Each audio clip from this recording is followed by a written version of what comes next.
मेरा एग्जाम और मैंने अभी तक कुछ नहीं पढ़ा, प्लीज़ प्लीज़ प्लीज़ दीदी मेरी हेल्प कर दो, मुझे कुछ समझ नहीं आ रहा। तो ये अभी एक कमेंट आया है और मुझे लगता है कि ऐसे और भी बच्चे होंगे जिनका एग्जाम होंगे और जिन्होंने अभी तक कुछ नहीं पढ़ा होगा। तो आज की वीडियो आप सभी स्टूडेंट्स के लिए, आप सबको बताने के लिए कि पहली बात तो भाई, कल अगर आपका एग्जाम है ना तो आपको डर लगता होना चाहिए। अगर तुम्हें डर लग रहा है, तुम पैनिक हो रहे हो, उससे कुछ नहीं होगा। तुम बैठ के बोलते रहो कि मुझसे नहीं हो रहा, मुझे समझ नहीं आ रहा, मैं कैसे करूँ। पहला जो तुम्हारे पास मौका था पढ़ने का वो बहुत पहले था, तुम मेहनत कर लेते, डट के कर लेते और आज ये सिचुएशन ना आती। और अब जो दूसरा बेस्ट चांस है वो है अब का। ठीक है, अब तुम मेहनत कर लो।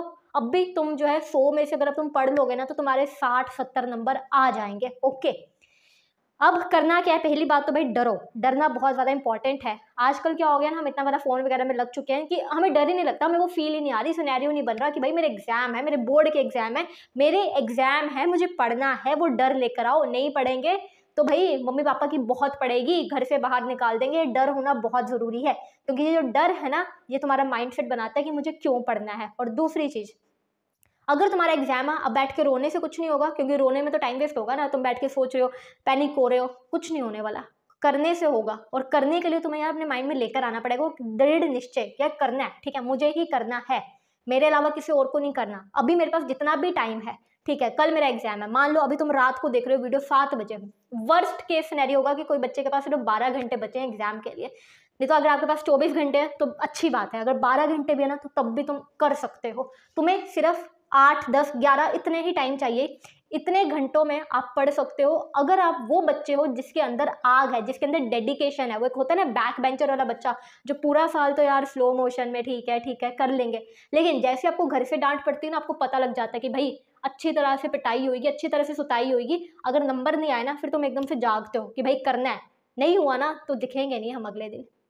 तो वो वाला डेडिकेशन चाहिए, और ये डेडिकेशन तुम्हें लेकर आना पड़ेगा। सबसे पहले अपना दिमाग बना लो कि भाई अब ये जो गलती कर दिया ना, जो भी टाइम बर्बाद कर दिया वो कर दिया, अब हो गया, बात खत्म, अब वापस come back to the point. ठीक है, मुझे करना है, जो मर्जी हो जाए मुझे करना है। अब चाहे जितना भी टाइम मेरे पास है, ये जो अभी टाइम बचा है ना 8-10 घंटे, यही मेरे को बेस्ट देने हैं और इसी में मुझे मचाना है। अब हम बात करते हैं कि आपको पढ़ना किस तरह से है। इस जो ये बचे कुछ टाइम में आपको क्या क्या चीज़ें करनी है जो आपको बहुत ज़्यादा हेल्प करेंगे। तो देखो यार, जब हम कॉलेज में होती है ना, तो कॉलेज में यूजली हमारे एग्जाम जब भी चलते हैं तो डेली होते हैं और एक दिन में 2-2 होते हैं, टाइम नहीं होता इतना पढ़ने का।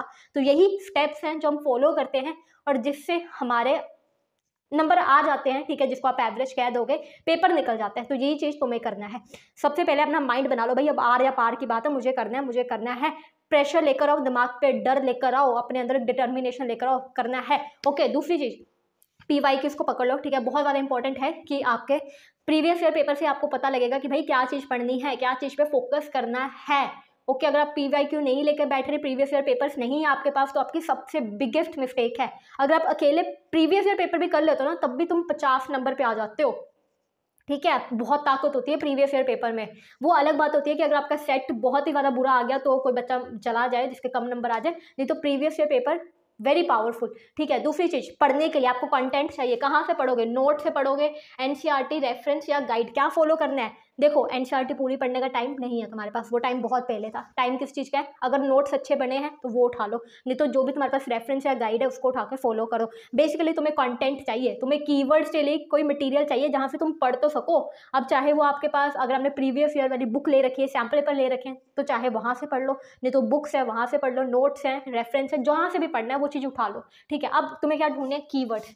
कीवर्ड्स बहुत ज़्यादा इंपॉर्टेंट है। जो भी इंपॉर्टेंट क्वेश्चंस हैं, जो भी इंपॉर्टेंट चीज़ें जो तुम्हें बार बार दिख रही है कि भाई ये प्रीवियस ईयर पेपर में रिपीट हो रहे हैं, ये क्वेश्चन, ये टॉपिक्स रिपीट हो रहे हैं, इसमें बार बार क्वेश्चन पूछा जा रहा है, उनको आप उठा लो। और उनमें क्या कॉन्सेप्ट दिया है, अब आपको पूरा उस कॉन्सेप्ट को रट्टा नहीं मारना बैठ के छोटे बच्चों की तरह कि ये क्या कह रहा हो, आप लाइन बाय लाइन लगे हुए एक एक लाइन को रट्टा मारने। वो टाइम है ही नहीं और वो होगा भी नहीं, ना ही वो आपको याद रहेगा। आपको जस्ट कीवर्ड्स पे फोकस करना है। ये टॉपिक किस चीज़ के बारे में है, क्वेश्चन में क्या पूछा गया है, आंसर में क्या बार बार चीज़ें रिपीट करी गई हैं, क्या अगर इसमें कोई डेट आ रही है तो आपको डेट याद रख लेनी है, अगर कोई फैक्ट दिया है तो आपको कोई फैक्ट याद रख लेना है।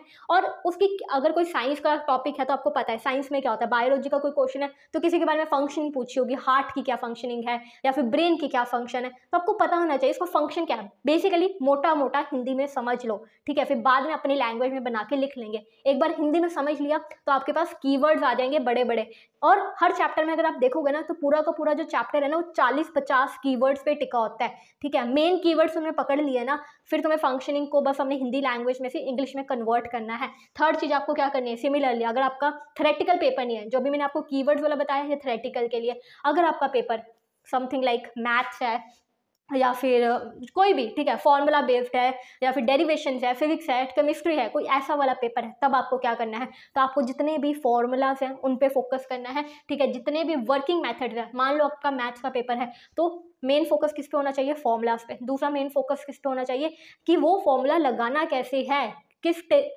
कहाँ पे वो फॉर्मूला लगेगा, तो वो जो वर्किंग मेथड है ना कि उस फॉर्मूला को अप्लाई कैसे करना है, और अप्लाई करने के बाद उसकी कैलकुलेशन कैसे होएगी, अगर कुछ ऐड करना है तो वो ऐड कैसे करना रहेगा, आपको उस पर फोकस करना है। अगर मैथ्स का है तो आप और क्या कर सकते हैं, आप स्क्वेयरिंग टेबल्स याद कर लो, आपको पता होना चाहिए कि किसका स्क्वेयर क्या होता है। ये छोटी छोटी चीज़ें आपकी कैलकुलेशन में हेल्प करती है। ओके, ये आपको जो दूसरी चीज़ करनी है कि अगर आपका मैथ्स वाला पेपर है तो आपको फॉर्मूलास याद करने हैं, वर्किंग मेथड याद करने हैं, और अगर कोई एक्सेप्शनल क्वेश्चन है, क्योंकि वो क्वेश्चन कुछ होते हैं जिनमें वो मेथड वैसा डायरेक्ट नहीं लगता, वो पक्का पक्का आते हैं, उनको ढंग से प्रैक्टिस करके जाना है।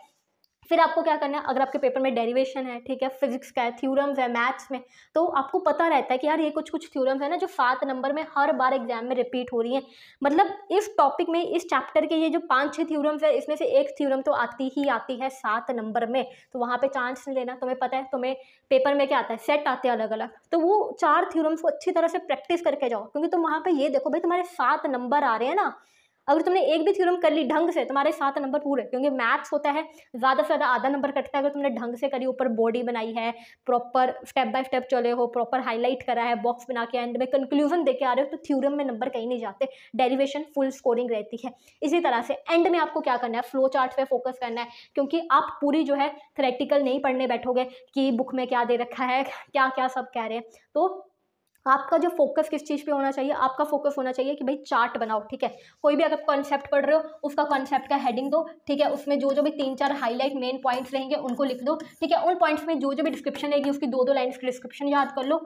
इससे क्या होगा, आपका एक तो जितना भी इंपॉर्टेंट सिलेबस है वो सारा कवर अप हो जाएगा, राइट। और अगर कल पेपर में कुछ भी उससे मिलता जुलता भी आता है, राइट, तो आपको पता रहेगा कि हाँ मेरे पास कंटेंट है। तो बेसिकली हमें जो है ना ये नहीं करना कि यार मेरा कल पेपर है तो मैं सिर्फ 4-5 चैप्टर ही कर जाता हूँ, बाकी देखा जाएगा, ठीक है, एटलीस्ट पास करने वाला तो बने। पहली तो ये मेंटालिटी बदल दो कि भाई पास करने वाला नहीं बनना हमको, है ना, चाहे हमारे पास जितना मर्जी टाइम हो।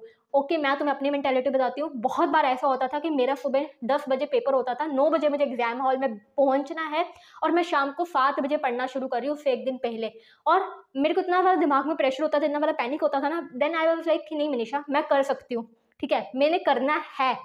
और जैसे ही मैं शुरू करती थी स्टार्टिंग में मेरा यही फोकस होता था कि भाई पहले पासिंग नंबर पे फोकस करेंगे, एक बार पासिंग नंबर वाला कर लिया फिर धीरे धीरे धीरे धीरे अपनी जो लिमिट एक्सटेंड करेंगे। तुम्हारा भी यही माइंडसेट होना चाहिए कि भाई पहले पासिंग नंबर, उसके लिए ये स्ट्रेटेजी लगाएंगे, फिर उसके बाद बार बार इसी स्ट्रेटेजी को रिपीट करते जाएंगे, तुम्हारा बहुत ज़्यादा सिलेबस हो जाएगा। और जब तुम ये चार्ट वाला फंडा करोगे ना तो तुम्हारे ज़्यादा से ज़्यादा टॉपिक्स तुम टच कर पाओगे, जितने ज़्यादा तुम टॉपिक्स टच कर पाओगे उतना ज़्यादा तुम्हारे पास कंटेंट रहेगा। स्पेशली अगर आपका पेपर जो है थ्योरी बेस्ड है ना, तो ये method one of the best है। कभी भी थ्योरी बेस्ड पेपर में आप इसको फेल नहीं कर सकते।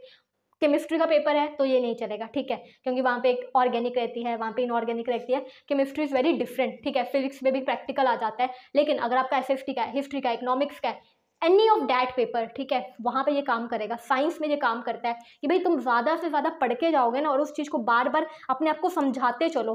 तुम्हें लर्न करने का टेक्निक बहुत सिंपल सा है कि एक शांत सी जगह पे बैठ जाओ और उस शांत सी जगह पे बैठ के उस कॉन्सेप्ट को बस पढ़ते रहो, उस कॉन्सेप्ट को पढ़ो, समझो, हिंदी में समझो, अपनी भाषा में, या जो भी भाषा तुम्हें सही लगे, पंजाबी लगती है, गुजराती, जिस भी आपकी मेन लैंग्वेज है, ठीक है, उस लैंग्वेज में अपने आप को समझाओ। उतनी जल्दी आपका दिमाग कैप्चर करेगा। और हो सके तो विजुलाइज करो कि हाँ यार ये चीज़ कैसे काम करती है, ताकि अगर कल पेपर में तुम्हें भूल भी जाए, तुम वहाँ पे तुम्हें लगे यार कुछ याद नहीं आ रहा, तो तुम अपनी आंखें बंद कर सको, तो तुम उस चीज़ को याद कर सको, ठीक है। विजुअलाइजेशन बहुत ज़्यादा पावरफुल टेक्निक है, तो यही चीज़ आपको करनी है।